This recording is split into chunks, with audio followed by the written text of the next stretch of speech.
Thank you, Paul. Thank you all for being here tonight. I really appreciate the opportunity to be able to speak about boundaries and ways to support families and other people in this community. As Paul said, I have a practice that's out of Westport. I'm a licensed professional counselor. I'm also a licensed mental health counselor in the state of Massachusetts. So these topics are very near and dear to my heart. So, my favorite thing to ask people, I think, to start is always, what are boundaries? Um, the way I like to describe people for boundaries is boundaries are limits that I think we set to protect our emotional, physical, mental well being. Boundaries aren't just always physical. And I really need people to remember that.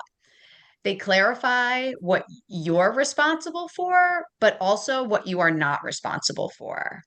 Boundaries reflect how you will respond, not necessarily how you're going to control someone's behaviors. A nice thing I usually like to tell my families is, in the relationship with your loved one, what are you willing to tolerate? That's a boundary. What are you not willing to tolerate? Those are also boundaries we set for ourselves. So I know, I'm sure I can explain healthy boundaries versus unhealthy, which I will get into. But essentially, healthy boundaries for families are supporting without enabling. And I am going to explain the enabling piece later. But understanding what your role in your loved one's recovery, their journey, their treatment, knowing what role you play for them is super important, especially when we're talking about boundaries. Why people find boundaries are hard, I have found fear of consequences, guilt, crisis driven decisions, desire to avoid conflict. Most of the time, people that have a hard time setting boundaries also have a hard time consistently upholding those boundaries. And people that have never been experienced or exposed to having boundaries have a really hard time following boundaries. So there's constantly a catch 22 there. So to break down helping, the way I like to explain helping, what helping does do is it encourages accountability. It promotes independence. It really helps the clients that I work with and your loved ones build independence, autonomy with decision making. And part of that is recovery. Their recovery process, so much with addiction, focuses solely on building independence, autonomy, making good decisions, knowing what natural consequences look like. A good example of helping, what I like to say it looks like, sometimes helping looks like listening, encouraging treatment, it reminding your loved one, making sure you're going to therapy, making sure you're attending routine appointments, taking your medications as prescribed, also maintaining really healthy limits in those relationships. What isn't helping is probably a term you've all heard called enabling. Enabling, in clinical terms, essentially removes natural consequences to learn from continued behaviors and therefore sustains those addictive behavior patterns. So oftentimes I have examples where enabling might be continuously giving your loved one money. And then when they take that money, they go and either buy drugs or gamble or use something else that's a mood altering substance. You're no longer allowing them to think for themselves. They're just constantly being enabled by financial support from you or a place to live while they're using, or just continuing any of those negative behavior patterns that kind of go into what I call this vicious cycle. And someone will have a control attempt, they'll have a moment where they want to use or they want to engage in a behavior that's high risk. Control attempts are what we use, such as stealing, lying, engaging in high risk sexual activity, anything to get their needs met. They use a control attempt. Typically, the next person that's in their process with them will enable that behavior, give them what they need. The person is happy, their needs are met until they have the next moment in the cycle where they need something else. And it just kind of, if it makes sense, it's a cycle. It's a vicious cycle of addictive patterns and behaviors. One thing I think that's important for people to know is how to set boundaries. nine out of 10 times, most people don't really know. Ooh, did someone stop me? Oh, sorry. Of the time when people come in my office and they're struggling to set boundaries, they don't necessarily know how to set boundaries, what that might look like. And I think it's different for everyone. Again, I want you to remember what I had said earlier, which was again, reminding yourself what you will not tolerate in the relationship. So being clear and direct, this kind of probably blends where people go back to why boundaries are hard. You are avoiding conflict, avoiding crisis situations. Your loved one might make threatening statements. If you don't do X, Y, and Z, this is what's going to happen. Guilt. These are people that you love. But a lot of times people don't know how to set healthy boundaries. The first thing I always tell people is you need to be clear and direct. Oftentimes, I think out of fear, people naturally will kind of beat around the bush when they're setting a boundary. Uh, when I work with my teenagers, at least, one of my favorite things I hear is when the parents say, you can't use inside the house. So, what do the teenagers do? They use outside, physically standing outside of the house. And for them, that's your boundary. I've just followed your boundary.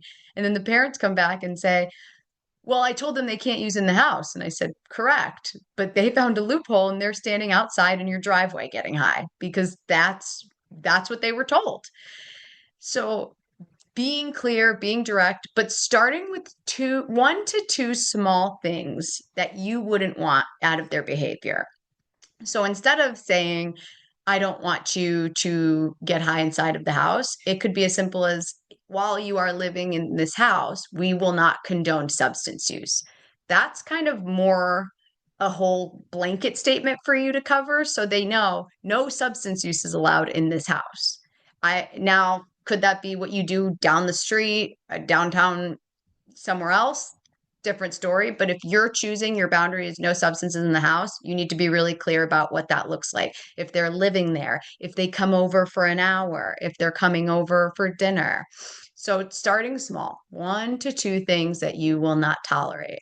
And something I want people to do as they're thinking and sitting here listening to me ramble, I want you to think about what is one thing in terms of boundaries that you have a really hard time setting. And I want you to just consider, like, why is it hard for you to implement that boundary? What are some of the barriers you've come across? And just keep it in the back of your mind. Staying consistent. Oof, this is a fun one. Sometimes I will have clients come in and they'll say, well, my mom gave me $20. And the week prior, I just told mom, do not give them any money. And then the mom will say to me, well, they really needed a snack. And I felt like a bad mom if I didn't give them $20. And they told me that I'm not doing my duty as a parent. Spoiler alert, they took that $20 and they went and got high, or they went and gambled, or they went and did some type of behavior that you would not condone that, but you enabled it by giving them that. So I think oftentimes if you're not consistent and you have some weeks where you are providing money or you are allowing them to live in your home and use, or you're picking them up from treatment and then they're going out the next day and doing the same thing, and then you have 4 weeks where you're really consistent, that's really confusing for your loved one. If you're not staying consistent and sustaining that same amount of progress each time with maintaining limits and reminding them what your boundaries are, it's going to be a lot like this. Well, dad said I can do it this week. Next week, I can't. Well, you said 5 weeks ago, if I did X, Y, and Z, that I could have $50. So consistency is a big piece here. I think there's a lot of loopholes, especially when you're dealing with adolescents and young adults, that they're smart. They're going to find out ways around it. So being consistent, if it's something that's important to you and you want them to sustain progress, you have to be consistent along with the client. Expecting pushback, another big one. So people who aren't used to having boundaries have a really hard time accepting them. People who don't implement boundaries have a really consistently have a hard time following through with that. I'm going to repeat that.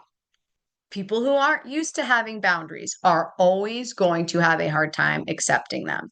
And I know this might be one of the things that I mentioned about why boundaries are hard, because there could be a crisis that comes out of this. There's another conflict that has occurred. But you need to expect that when you're dealing with loved ones in addiction, especially because they've never had that consistent boundary, which is why they're at where they're at today. And people who don't implement those boundaries consistently are going to have a hard time setting them because that guilt, that shame, I'm their parent, I'm their aunt, I'm their boyfriend, significant other, whatever it is. It's going to be hard for you to implement them if you've never actually practiced setting them. So either side is going to feel uncomfortable at first, but the more consistently that you are doing it, the easier it is going to be. The last piece I usually like to share is I want people to think about separating the person from the behavior. Typically, when we're talking about addiction and those types of driven behaviors, it's really hard to say, well, that's my son, or that's my daughter, that's my mom, that's my dad. But when you're in active addiction, those things really, you have to separate them from the behavior because that's not your loved one in those moments when they're having an addiction or an urge or cravings come through. That's the addiction talking. So it's a really hard thing to just say and do over a video presentation like this, but I think separating the person from the behavior so you can identify what's coming up for you. I'm struggling right now to set this boundary with my loved one because I'm feeling guilty. I'm their mom.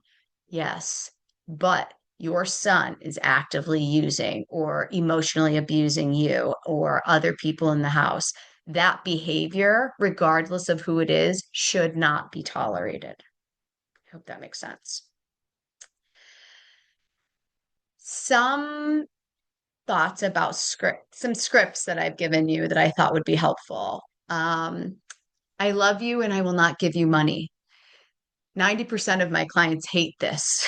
They hate this sentence because you do love them, but I'm not going to meet your needs. And that's sometimes telling them support doesn't always look like getting what you want. Sometimes support looks like setting boundaries, giving tough love, doing what's in the best interest for you. If I give you money every time you need something, or you are, and I know what you're going to do with it, and you're going to go use, or like I said, gamble, do something else, that's not love. That's actually them being very manipulative towards you in your role. And you are just essentially enabling the behavior. Um, if you come home intoxicated, you cannot stay here tonight. Very clear, very direct. Um, Another one I like is we can talk when things are calm. A lot of people don't like this one either. Typically, if you're getting in a power struggle with somebody or your loved one in this journey, they're not calm when they are trying to talk to you and get their needs met. And I always try to remind people you always need someone to be the neutral party. If you are both yelling at each other, you're no longer communicating effectively. You're talking at each other. And I think hearing someone say, we can talk when things are calm could be very activating for your loved one or a client. But the reality is, you're not going to get your point across. No, there's no more clear, open, calm communication. It's going to turn aggressive. So we can talk when things are calm. That lets them know I'm not able to have conversations with you when you are this upset. I'm not able to engage with you when you're yelling at me, if you're swearing at me. That's a boundary. Another one I had thought of was if you are staying here, we will not condone substance use in our home.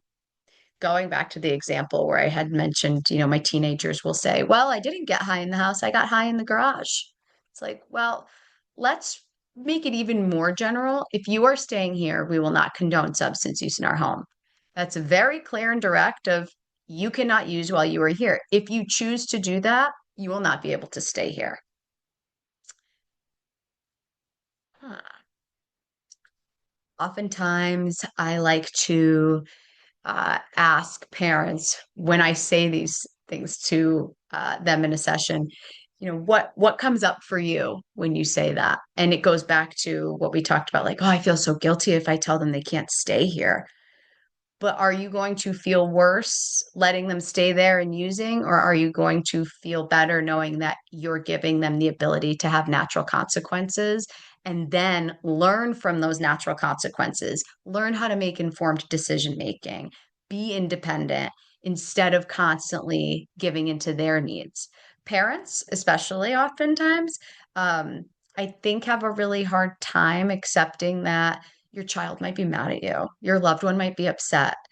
But going back to why boundaries are hard, people that aren't used to having boundaries are not going to like them. So, something to remember. It's never going to be easy. I don't expect everyone to leave this call today and start practicing boundaries. And all of your loved ones are going to say, "Thank you so much for setting that boundary. I feel a lot better. I'm not going to do anything bad." Like, that's not reality.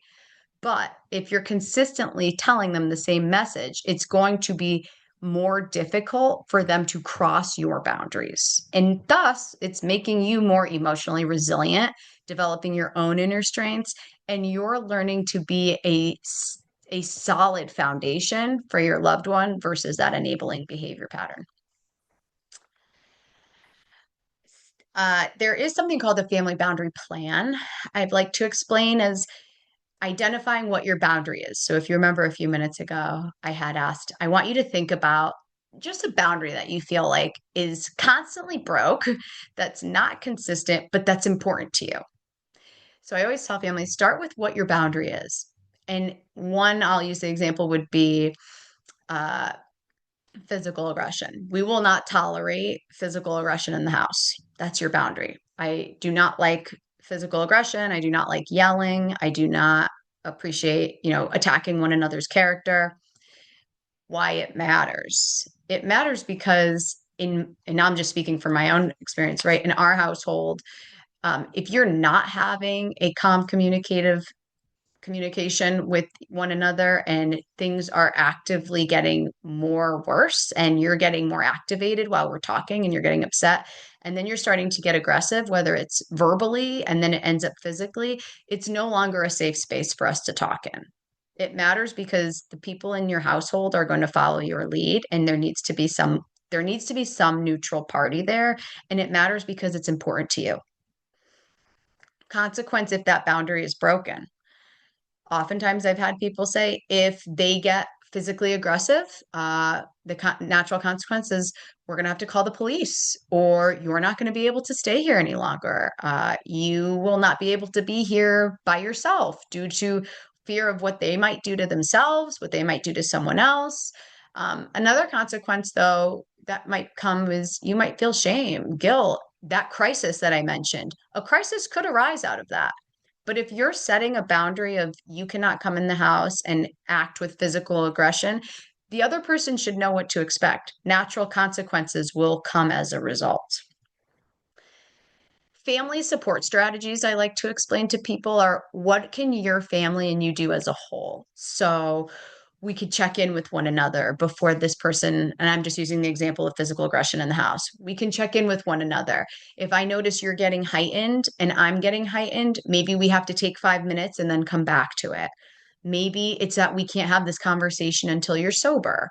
Maybe it's that we seek support from a therapist and all of our really hard conversations have to be in the therapy setting. And that's okay. That's a start for a lot of families.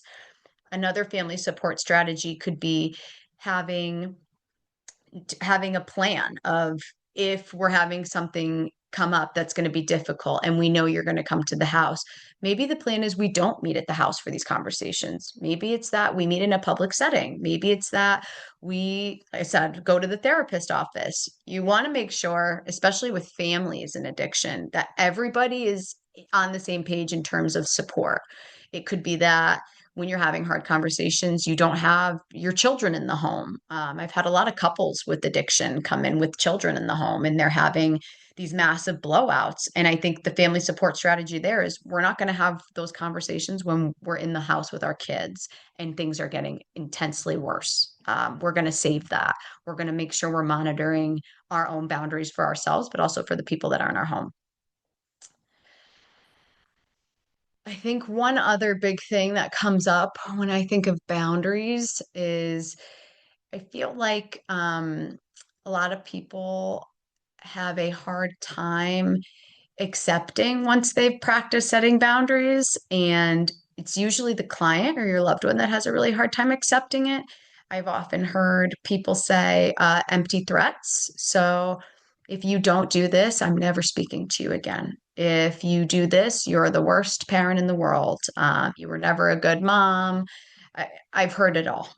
And the reality is, that's a really hard thing to accept because their needs aren't getting met emotionally. And it's a lot deeper than that. I think there's a lot more to those empty threats than just anger.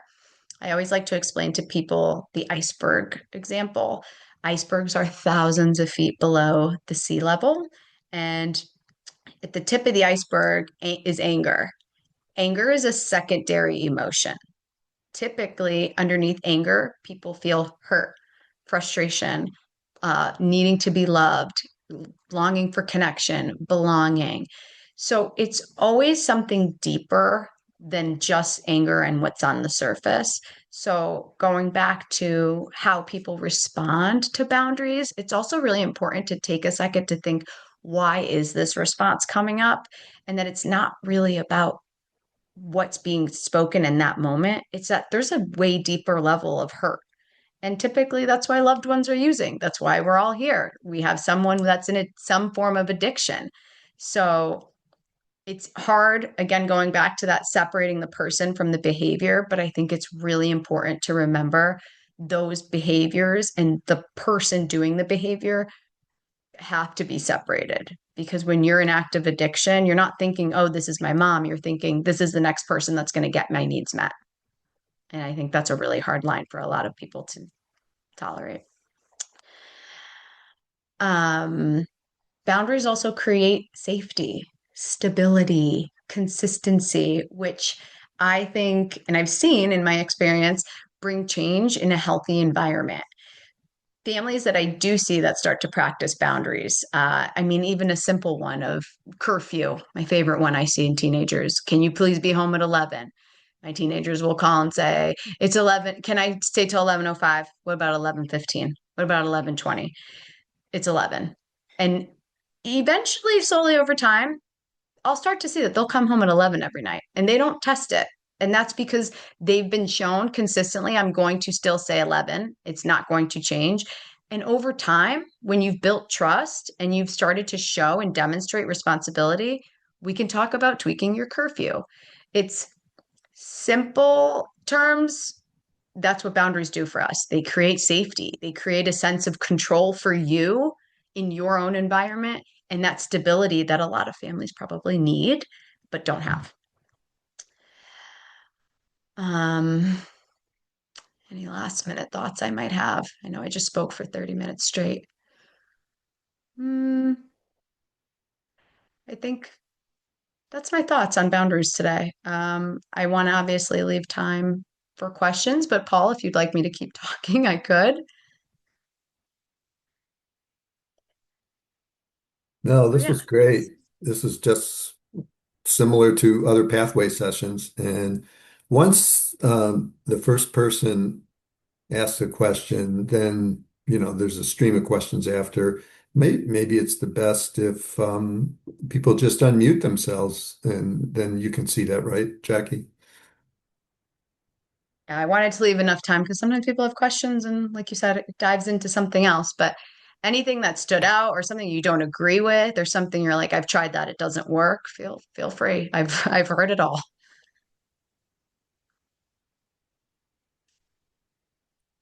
Well, I'll just start with one. What do you think of the term detach with love? Detach, I think, just is not the kind of verb we're looking for, is it? Because it's kind of saying, I'm just going to, yeah, I have love, but I'm just going to completely detach. And what, parents usually are trying to foster a conversation, continue to communicate. But I don't know, do you ever use the word detach with love? I think I've used the word detached. I've never used it the following with love. I think a lot of people could be detached, and typically that comes from your attachment style, your upbringing, how you connect to the world and to the people around you. I like to say more so people might be emotionally detached That's usually what I will say when I observe it. And in my, uh, at least opinion, emotional detachment is when you can no longer feel emotional vulnerability, the ability to communicate effectively, have an understanding of another person's needs, and you are just completely detached and removed from that relationship. It's no longer serving you. However, could it be changed? People could always become healthy and develop healthy attachments, but that comes with a lot of practice, a lot of therapy, a lot of communication patterns. And I don't love the word detached. It's sad, Yeah. but I think that's a very common thing people experience. Mhm. I'm curious to know if anybody thought of a boundary that constantly they would like to have, but does not happen for them. No, everyone's really good at setting boundaries here. I I'm separated from my husband of 15 years, and um, I have been trying, and I realize I can't change my qualifier, the person that's the addict, my son. I can't change him, but he pays for absolutely everything, from leisure time to cigarettes to cars to insurance to the apartment to clothes. There isn't anything that he doesn't pay for. And therefore, I believe that my son hasn't been given the chance to be responsible or take control of his own life. And so I don't know if I can get Richard to come see you, because I don't think he grasps the damage that he's causing by continuing to take care of this 34-year-old man who now appears to be less able to function normally because he doesn't have to function. He has no response. I don't even think he knows how to, um, I don't know, balance a checkbook. I mean, he started using when he was a teenager, and so there hasn't really been a time for maturity or social emotional development or anything. So I basically go to programs, I've been to the Thursday night at St. Mark's, I go to Al Anon, I listen to podcasts, I listen to you. I don't know how to help my son through his being supported all the time. I don't know how to help that. I'm good with boundaries, and I'm good with following through with consequences. Maybe that's why he doesn't like to talk to me very often. um, anyway, that's kind of my issue here. So I guess, I mean, I know I'm not talking to your son right now, but my question for him, maybe as mom, would be like, where do you see yourself 5 years from now? What are your goals? I mean, does he have any that you know of? No, I don't believe he has any goals. And he doesn't have much joy in his life, and he doesn't have much of a life as we would hope. Yeah. Um, I don't think he sees beyond. I don't think he sees beyond the next week. Right. He just lives from day to day. Yeah. I wonder, I mean, hearing you say, I don't think he has any, automatically my brain is like, yes, he does. And I don't even know your son. But the only reason I say that is because I can't imagine being, did you say he's like 30 to 40 years old? He's Around there. he's 33 years old. He's going to be Right. 34. Yeah. So I couldn't imagine most 34-year-olds that don't have something they want out of this life, right? And even if he can only see into the next week, what does that next week look like for him? Does he ever want to, does he want to learn how to balance a checkbook? Does he want a relationship? Is it that he wants friends? Does he really want to live with his father forever? I mean, that's a fair question. I've asked plenty of people at that age. No, Is he like, doesn't live with his. He or he doesn't live lives with on his his own. father. supported by He his lived father. in Minnesota. The last place he went to was Hazelden. He went to 4 rehabs. His father lives in Wilton, Connecticut. Okay. So he doesn't So, he doesn't live with his dad. but he's supported by dad. Yes, Okay. 100%. Yeah, I wonder what that would be like for him to like have a moment to just think like, what else would you like to see for yourself? Is it you'd like some healthy relationships? Is it that you would like to maybe try something on your own? Is it that, yeah, I mean, it could be anything even small, like you'd like to start being more physically in shape. Like have you ever thought about anything that brings you some sort of joy, or even going a little deeper, right? Like, when was the last time you were proud of something that you did, that you've accomplished on your own? What did that feel like? And what do you need to get back there? How would that feel for him? I think that's important because I can't imagine the demographic you just described and him not really having anything that he would want in terms of goals because he sounds sad, honestly, a little bit. It Yeah, can't he's very be. sad. Yeah. And so even building on that, like, when was a time that you felt proud of yourself? And what does that look like? How can I support you getting back to some feeling of fulfillment, joy, a sense of accomplishment outside of what you have right now?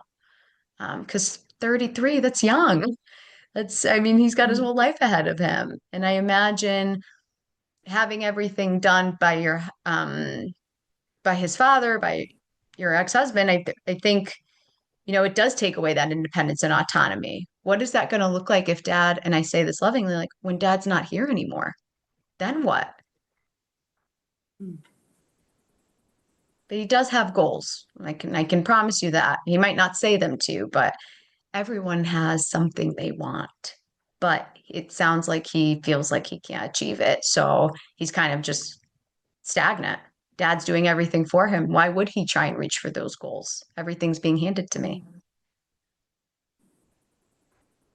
Yeah, thank you. Yeah. Good job keeping good boundaries.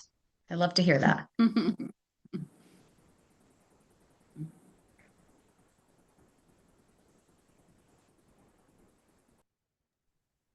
Anybody else have a boundary? I Or just is I anyone? question Jackie, I question the idea of having a boundary not using substances in the house. That doesn't it just however way you term it, you're still just saying go outside. But I guess that's still a start that, every time you are going to have to go out behind the woodshed because they're not there yet. They're contemplating maybe having recovery, but they're not there. But you're gonna be going out behind the woodshed in the cold. But it seemed like you were differentiating the language you use on that particular one for substance use. Yes. Because not even just like my younger adults, but people like loopholes. They like to go. Sometimes the language, I think, is the biggest thing that I try to emphasize with people, doing some of that cognitive restructuring and reframing of those thoughts. It's the way I think I had explained it was if you the first example was if you can't use substances in the house, great. So I'm going to go behind the woodshed and get high. It can turn to, while you are here, we will not condone substance use. So that's more of like, if you're going to be in the house, if you are going to be with us, we will not condone you getting high inside the house or outside the house while you are here in the house, living Hmm. in the house, visiting, if you're doing dinner. We won't condone if you're under the influence. And if you are, I've also gone to the extent of telling families, and if you are, we suspect you are, then we're going to ask you to leave. And I think that's a fair boundary for a lot of people to set, because that's typically people will show up under the influence because that's just how it is an addiction. They don't care where they are, who it is. If they want that need met, they're going to do it.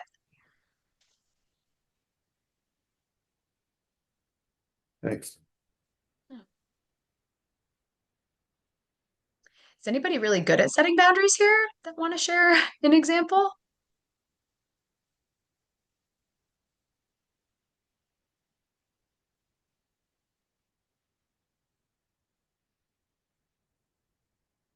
Rich is pretty good. Which is pretty good. And I guess I would say one of the one of the more challenging things I've found is you set a boundary, you enforce it, and then there's a string of good behavior for a while, right? And you want to sort of reward that. You want to restore a relationship, and then you get the same bad behavior pops back, and you got to reinforce it. You feel like you're dealing with someone that is 5 years old. Um, and you can almost tell, like, some days they don't even, it's just obvious that they can't, that they just lack the regulation to deal with it, depending on how activated they are. I'm not saying there's anything better, but like when you talk about, you set them, don't, I'm not going to talk to you if you're abusive to me. Okay, so you get a call, the abuse starts, you hang up the phone. Well, when do you pick up the phone again? Right?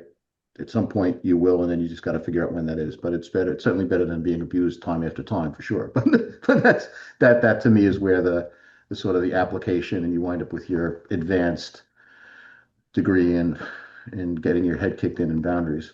So Well, and I think that's a good point that you make, Rich, of, there is always a couple weeks where everyone's really well behaved. Everyone's doing what they're supposed to do. I'm meeting you where you're at. And I do think it's important to praise other people when they are doing a good job. Hey, I really appreciate you respecting what my boundaries have been because it makes me feel like we've been having a better communication in our relationship. I feel like maybe there is the ability to repair what's going on here. But it's also using your judgment. Everybody here that has a loved one that's struggling, you know them better than I do, better than anybody. So I also think it's using your judgment. If 1 week of good behavior and then they're like, okay, can I come back? Can I have money? Can I do this? Can I, like, that's not really sustainable. I usually like to give people at least a minimum of 2 weeks. I want to see you do well for 2 weeks. And then let's reassess, have a conversation, and see if we can somewhere meet in the middle, meet you where you're at. You understand where I'm coming from. And you'll learn very quickly in that conversation if it's going to be successful or not.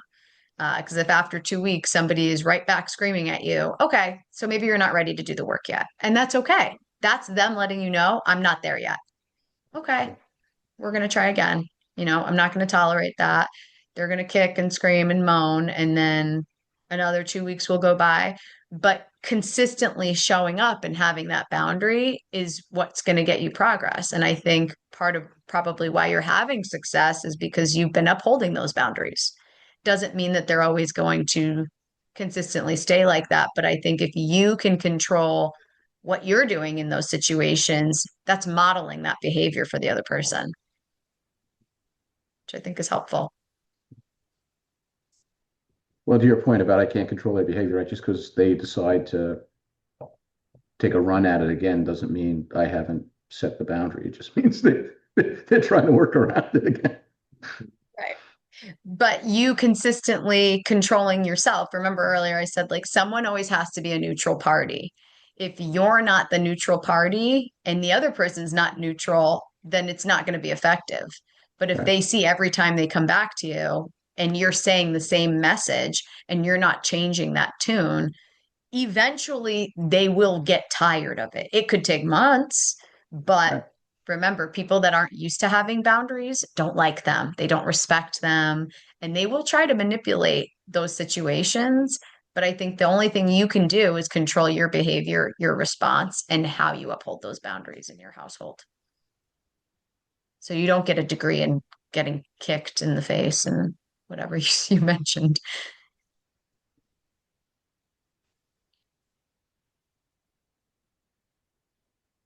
How often is drug testing part of when you work with parents?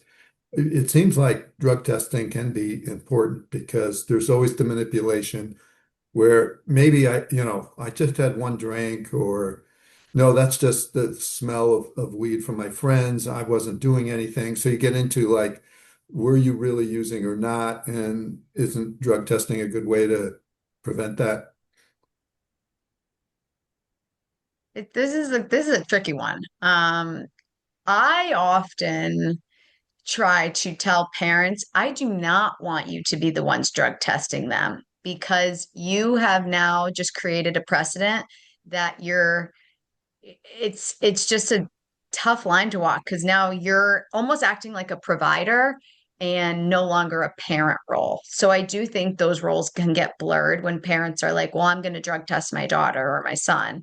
Um, and I think that kind of for the loved one or the client in the situation, they're going to build some resentment. It's going to be anger. And I actually think there's going to be a lot of resistance that you're met with. And I try to not have parents be in that power struggle because that's a really tough power struggle to be in. You can stay in my house, but I need you to provide me a urine sample. So oftentimes what I've told families to do is if you want them to get routine drug tested, let a provider do it. Let their PCP have them go to Quest once a week. There's so many other avenues that you could do instead of you being like the police in the house, basically. And I do think clients oftentimes will be way more resistant when you, as the parent, are implementing that. It's a great thing to do if you're successful, but I have not seen a ton of success with my families giving drug screens. I think it turns into, it could go from just a conversation and it can very quickly escalate to a crisis. And next thing people are being emotionally and verbally abusive, and then it becomes physical. And I just think it does put some level of risk to you as the parent to give them those drug screens. So I always try and encourage people to pull your providers into place because I've had people come to my office with recovery coaches, and the recovery coaches will give the drug screens. Or they'll have their sponsors do it, or like so many other people on the team that are willing to provide that support without making the parents feel like that's their role. Um, yeah, that's a tough one.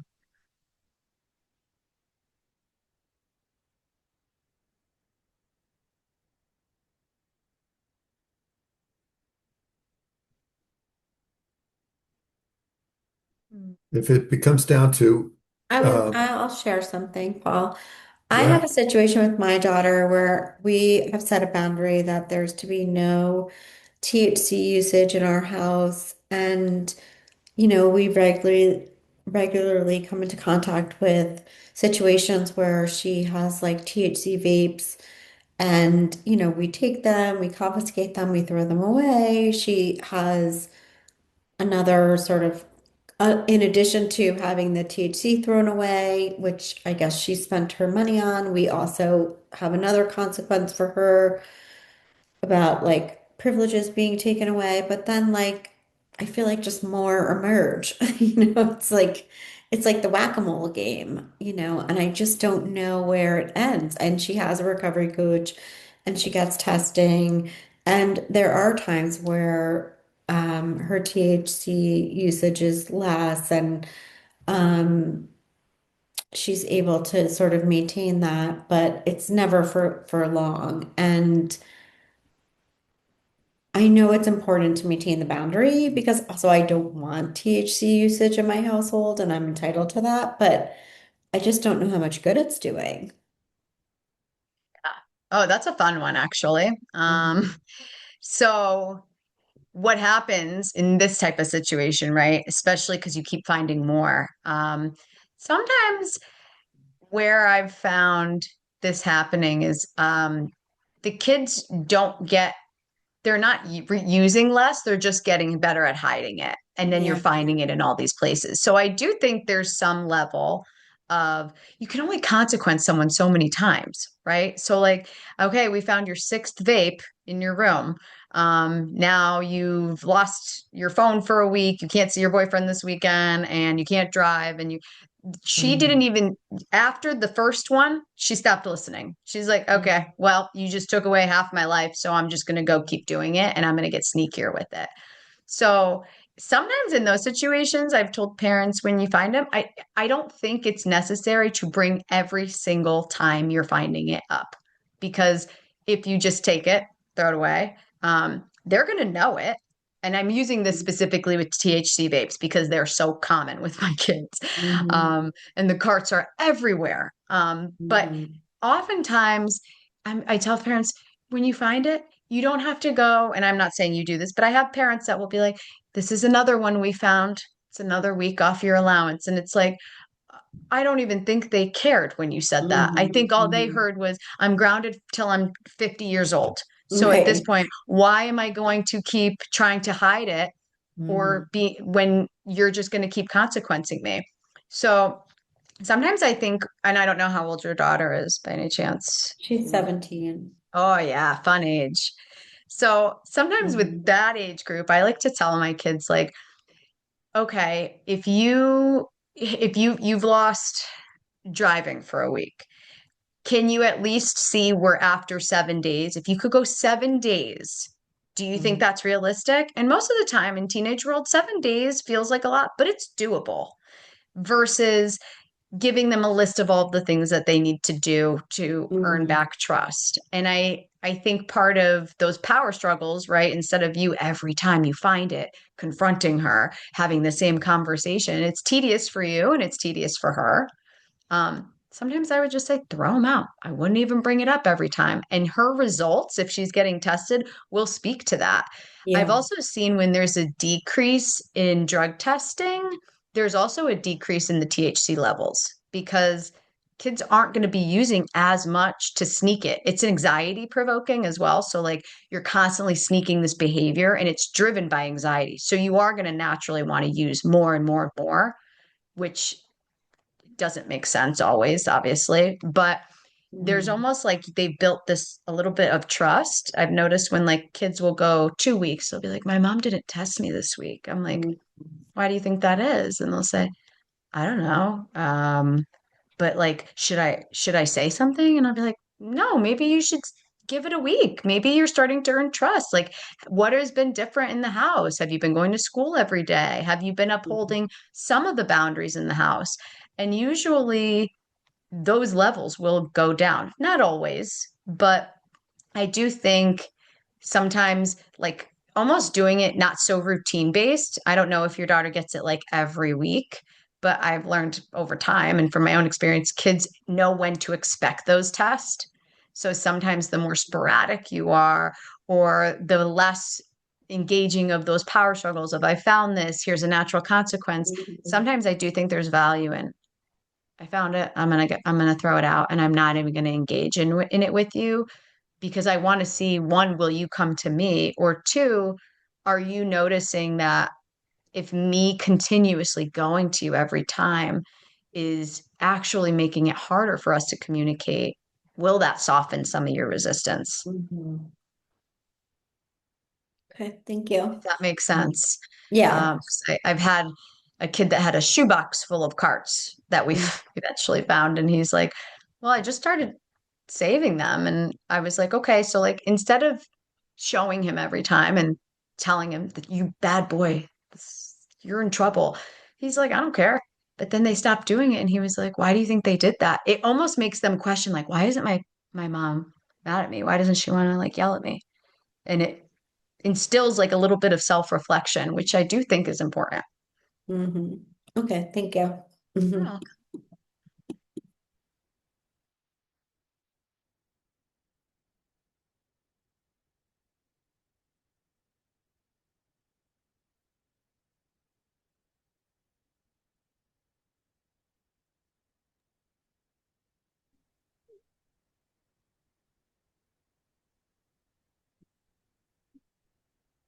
Do you have any tough, like, we didn't get too much response from people saying what is a tough boundary for them, but can you can maybe recount the top three of difficult boundaries for parents? yes. Top three, giving them money. I think Hmm. that's always a hard boundary. Parents always I always hear the uh, mom in the back of my head, well, I don't want to leave her with nothing. What if there's an emergency? And it's like they will call 911. If there's an emergency, they'll call you. That's why we have phones. You don't need to Venmo her $80 for an Uber. I don't even know an Uber that's $80 if you're local. So I often hear that's a big one. I can't leave them with nothing. I need to give them some money or Apple Pay. But I always have to question, like, if it's an emergency, well, don't you think they'll let you know it's an emergency? Hopefully they will. But I would say money. I would say definitely using in the house. Big, probably more than money. I don't know. They're pretty tied. Um, Really hard boundary because, like Lauren had said earlier, a lot of young adults now have those vapes. You can't even smell them half the time. So it's hard to kind of identify when they're using, when they're not. And they don't even have to go outside. They could literally just sit in the bathroom and smoke their vape, and you probably wouldn't know.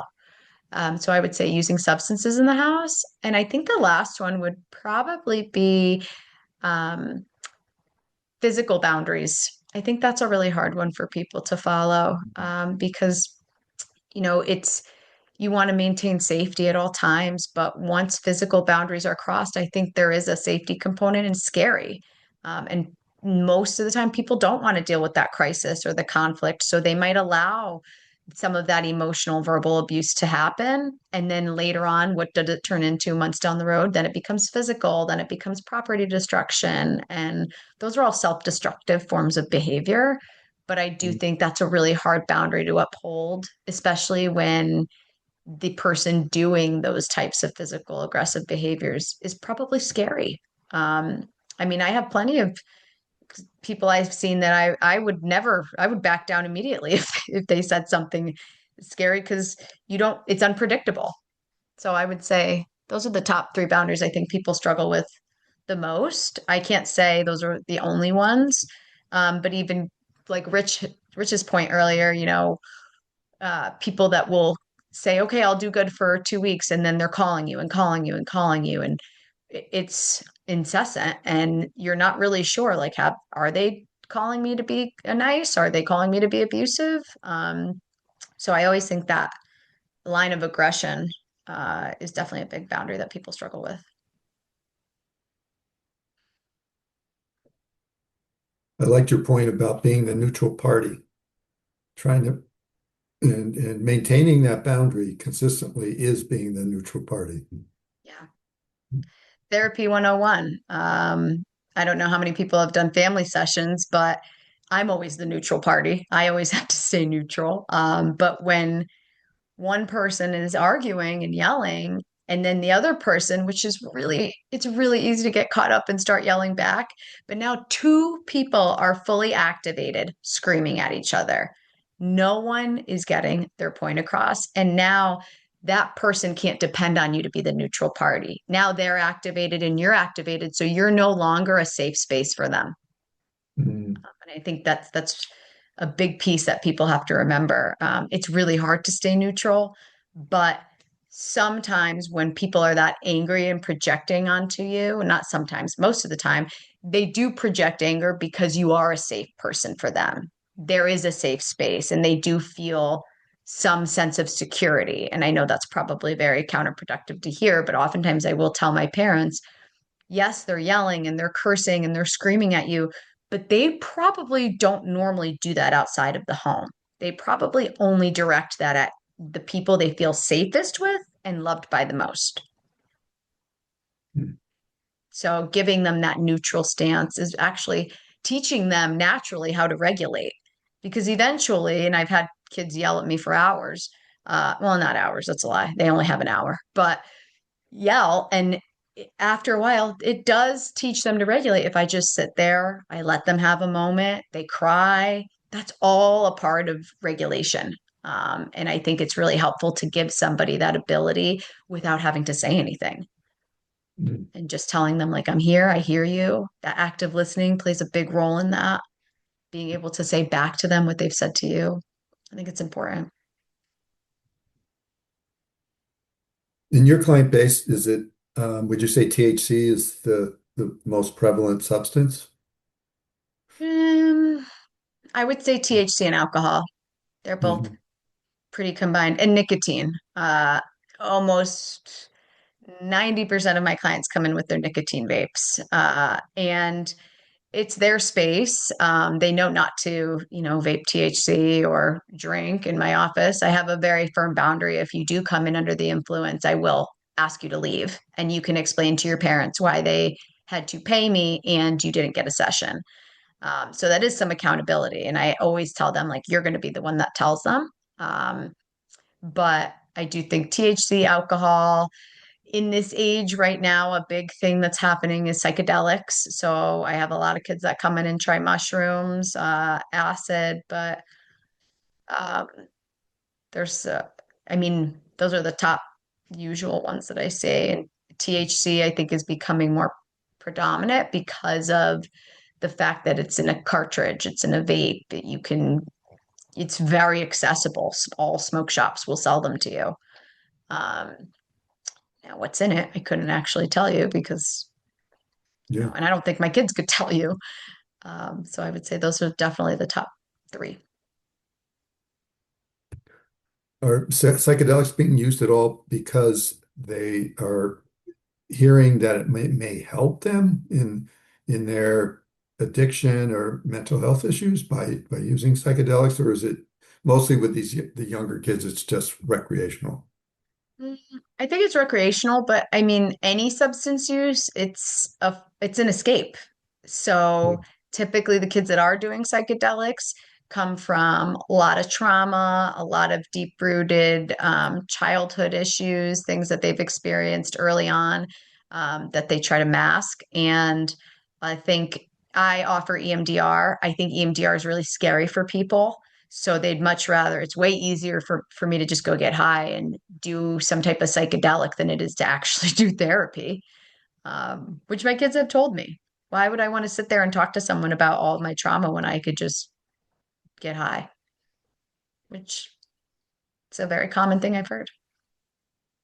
Right. Well, they've heard where, certain therapists, certain treatment programs are now, they have ketamine as a possible therapy, and they're thinking about psychedelics performing that same role. Usually they talk about depression, but the kids here, well, that might help with my particular issues as well.